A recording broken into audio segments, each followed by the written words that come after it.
This is the Christmas Movie Screenwriter Podcast, episode number 4.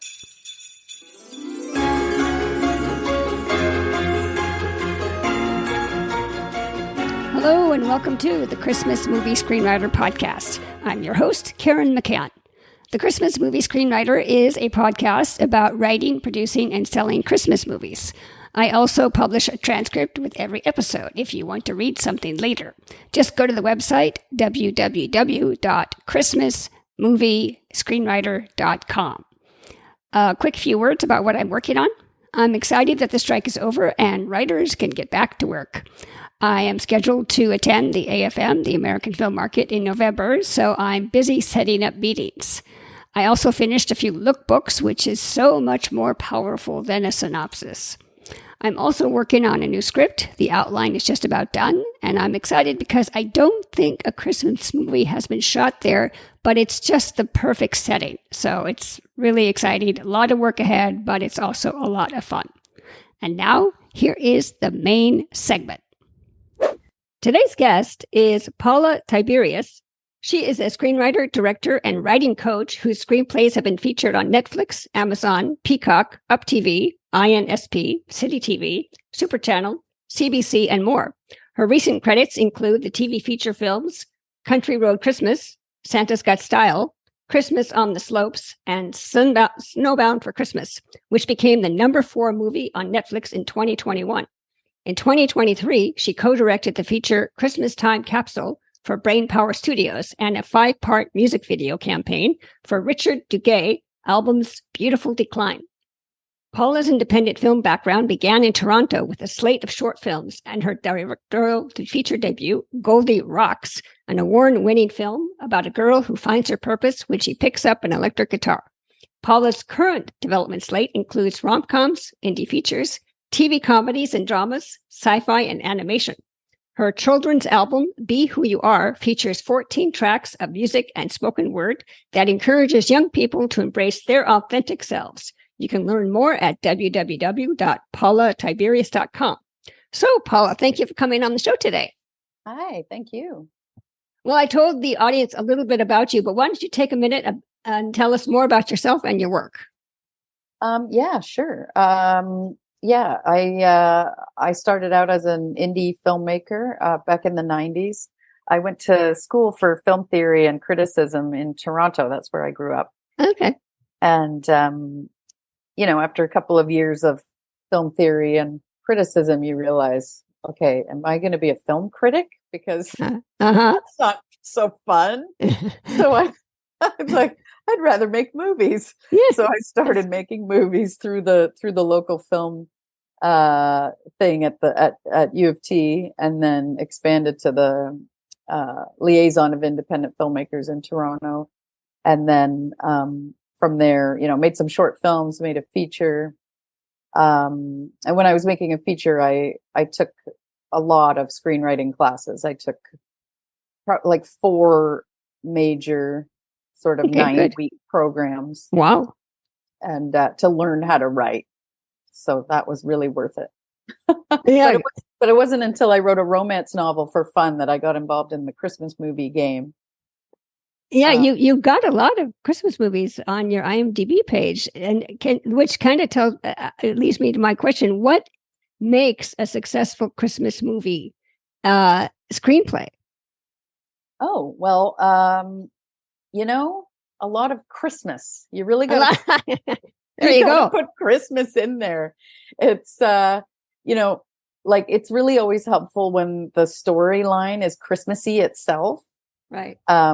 Like with Santa's Got Style, I was really excited about that premise because it's got Christmas built in. It's this marketing executive who's tasked with coming up with a Christmas promotion, and she decides to have a hot Santa. Oh, because some of the other ones I've written, I get really focused on the plot and making it all work as a movie, and then the producer's notes will be like, "Okay, this is great. Now, can you do a pass for Christmas?" Oh, right. Make sure they're at the skating rink, they're drinking hot cocoa, yes, all that stuff. Like they can be kissing under the mistletoe, whatever it is. You gotta make sure it's Christmassy because that's what people want. Yeah, I love the idea of a hot Santa. That is a memorable character, and see that's Yes. you It's a definitely hilarious movie. Franco Lopresti is hilarious. is that on? Can we watch it now? That one is on, oh geez, I should know the answer to that. I'll put it in the show notes. Okay, I think it was I'll on link. Up TV. Okay, it sounds Um, great. It yeah, sounds great. it's hilarious. I love that idea. But that sort of leads to my next question about characters, because a lot of these characters are a bit, advertising girl in the big city goes home and finds her old boyfriend. How do you approach creating a memorable character when you've got this Christmas movie formula? Yeah, sure. Well, I think it's slightly different between comedies and dramas. I think with comedies you want to make sure what the characters sort of two sides are, like the dominant, characteristic versus what they are in reality, and that's what makes it funny. Like the Silent Santa guy is he's a model, and he now runs a modeling agency, and you think he should be this confident, guy. He's good looking, but actually he's very insecure, and he gets super nervous and stammery every time Madison comes around. And so you can play on that. You got to know what the split is if it's a comedy, and if it's a drama, you really want to go for the backstory.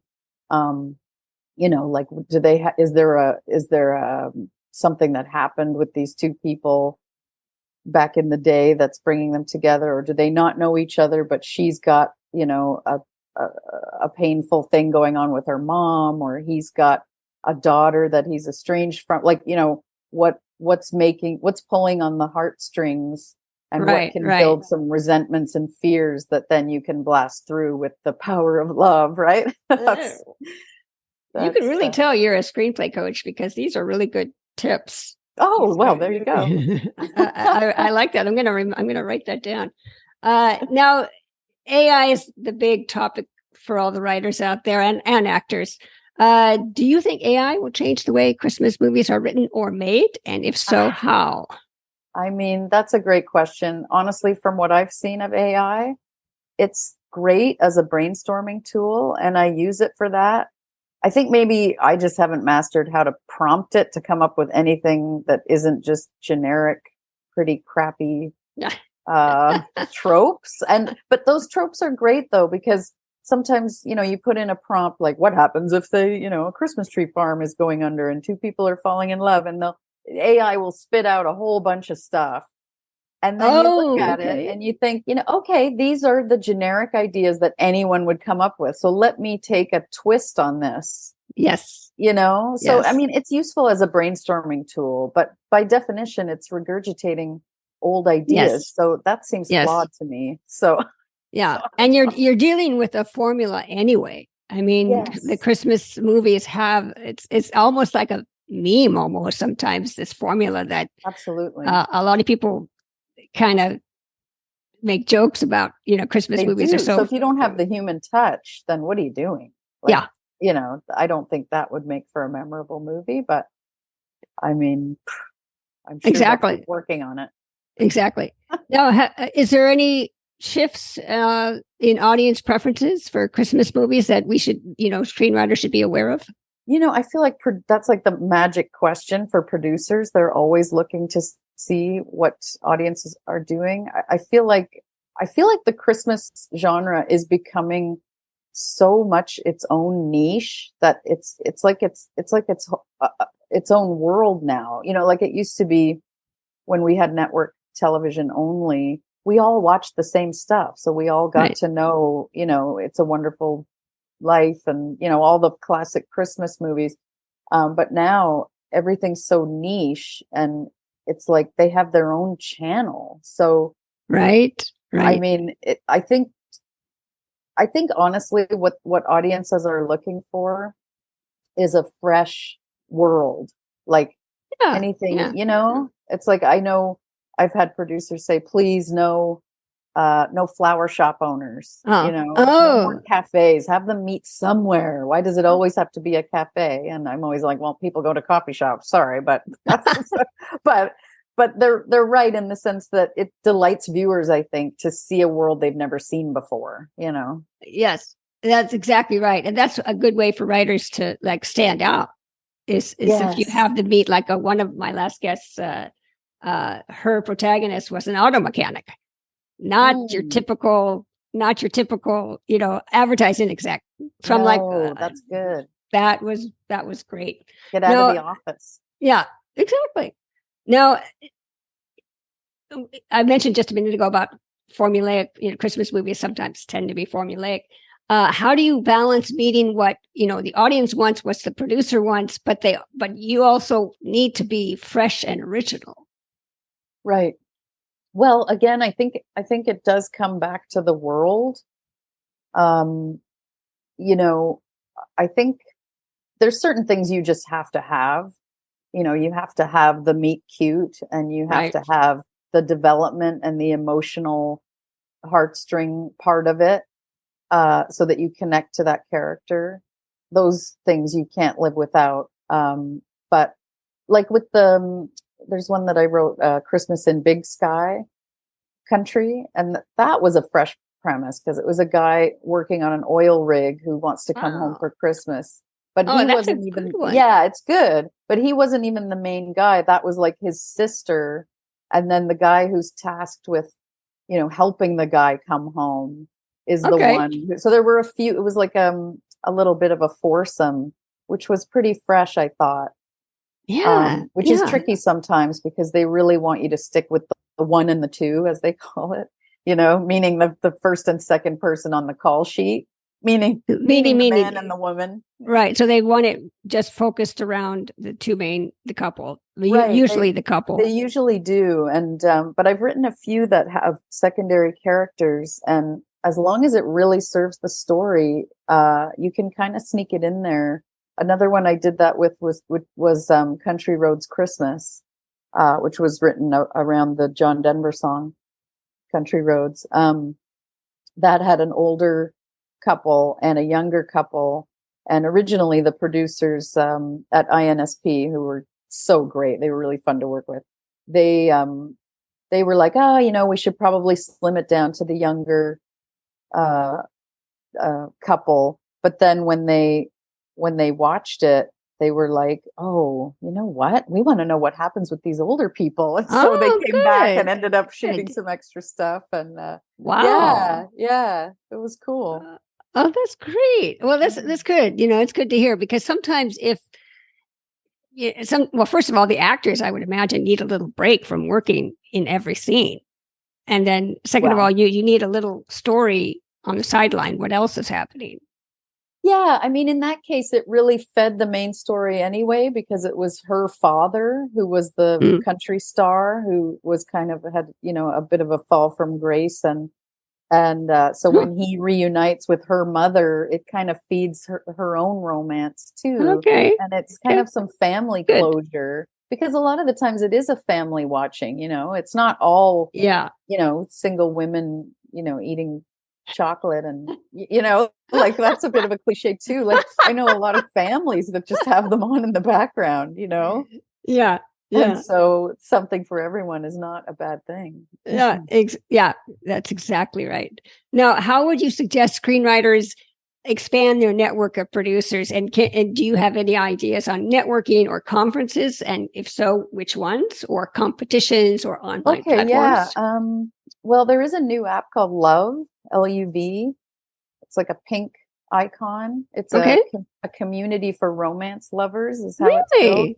Yeah, and they just started, and they're you can post pitches on there, and no way, that's there's a lot of resources. Yeah, and it's run by cool people, and I think LUV. Okay, LUV. Maybe I'll get the URL, or if I guess I can just look at it on the Play Store or App Store. Yeah, exactly, and it's a pink square with white lettering. That's a fantastic idea. And I think it might take off because there's a bit of a vacuum right now, like with the Romance Writers Association, kind of, that used to be the big conference for romance stuff. And, you know, they had some sort of scandalous falling out stuff. And so that's not the big thing anymore. So I feel like it's actually a good opportunity for new for people to see what's sort of taking the place of that.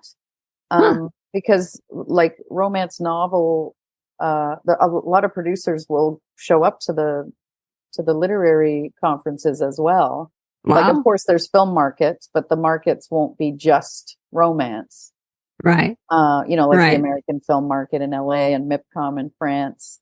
You can totally go there and pitch romance to producers.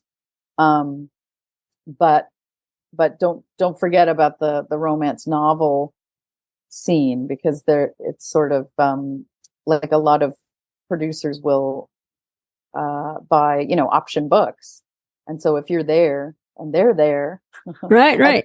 and there might be some more accessible conferences now, because there's a lot of smaller ones starting up Really? because the RWA doesn't. I don't know if they're still doing their conference, but That's a great idea. yeah, so it's worth researching. And I always tell people, like, research. Like, it's worth paying the $100 to get on IMDb Pro.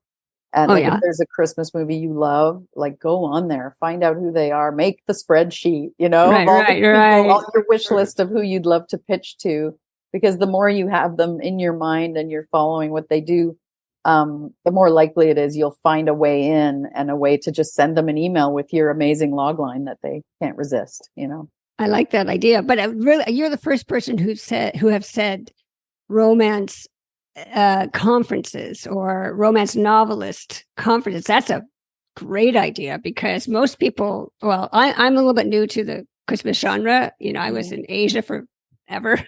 I didn't really discover this till recently, but and I've always been focused sort of on markets like the Hong Kong Film Market or the AFM.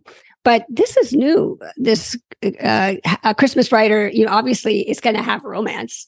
Yes. So these romance, okay, great. I will. Yeah, I will and find the other that. thing is, it's a really supportive community, the romance community. If you go online and, like, you might not think of yourself as a novelist, and that's okay. But even just getting into that world, that's why I like that Love app, because it's people who write books and screenplays, so it's kind of all in there. Okay. And they're very supportive, a very supportive group, and they're very oriented towards self-marketing. So they share a lot of tips too. And who knows, you might be inspired to write a romance novel, because it's that self-publishing platform is a whole other world of independent opportunities for, especially female writers, Exactly. Now, a question about production logistics. When you're writing a script, do you have like a budget range in mind, a number of locations, or a number of speaking roles that you aim for when writing a Christmas script? Yes, definitely. I usually assume that the budget is $1 million or less, for sure. And I try to absolutely put everything through the 1 and 2 test. Like, does it serve that story? And if not, the producers are probably going to cut it on the next draft anyway. So just get rid of it now. Like, if you find yourself giving a non-main character a long speech, you really need to ask yourself, is this adding to the romance plot? Is this Christmassy? What is this? Like, do I absolutely need this? Because you might not. Yeah. So you really got to be creative, because 90 pages or what is the page count you're aiming for? Yeah, 90 usually.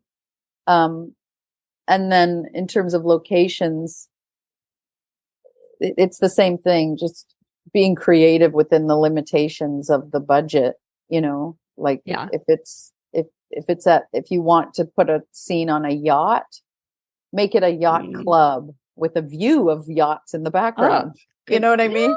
So that you're basically at a restaurant, but they can CG in, that's a great idea. Things like that, where you're toning it down, because as writers, you can create. I mean, that's also what's amazing about writing a novel, is that you can just put anything you want at all.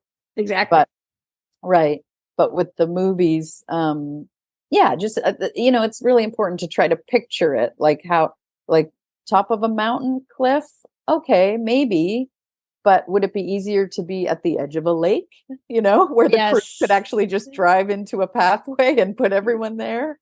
Yes. Things like that. Just think about your setting, so you don't scare producers right away with, these spectacular locations. Like some producers will say, you just go for it, write whatever's expensive and we'll rein it in. But or CGI in it. CGI. Yeah, we're in Paris. Yeah, we're in Paris. Yeah.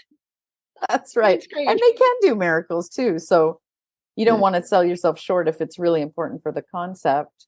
Or if there's like one, that's the other thing to remember too. Don't put elaborate locations in a montage, unless there's other big scenes in there.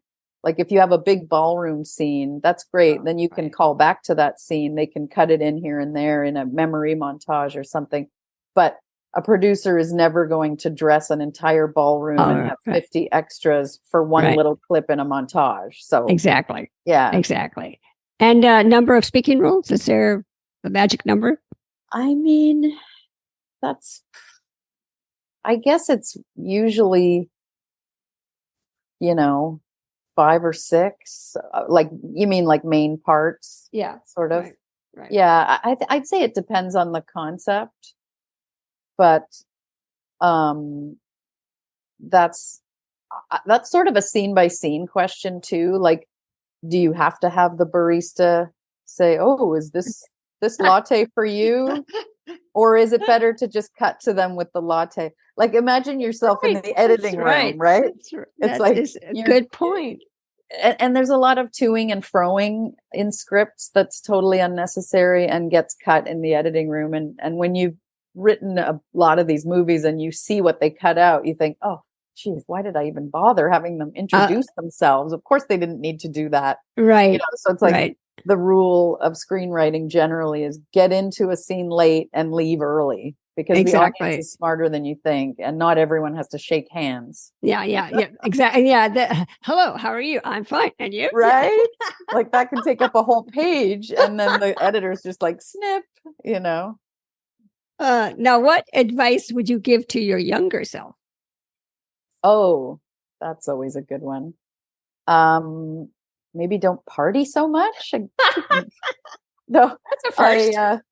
Honestly, I feel like if I had my current work ethic back then, I feel like I'm 52, and I'm finally at the point where I have a ton of stuff in development and I have interest in things, and I feel like things are actually reaching a tipping point. Good. And I do like to think that perhaps if I had spent a little less time partying and or even just being more consistent, like let's say 3 hours a day in the chair writing, absolutely. I feel like maybe I could have been where I am now, like 10 years ago, Yes. It's hard when you're young, you feel like you have forever, But it's also life experience. I mean, that comes through to your writing. But you mentioned that I just thought of a question for you. Aside from development and, dealing with producers and all this, is there a number of screenplays a year you hope to write? Or is that sort of when you get an idea, you just write it? Definitely when I get an idea, I just write it. And of course, there's a difference between, full drafts and outlines. Right. So, I mean, I probably write a feature for hire probably every 6 weeks.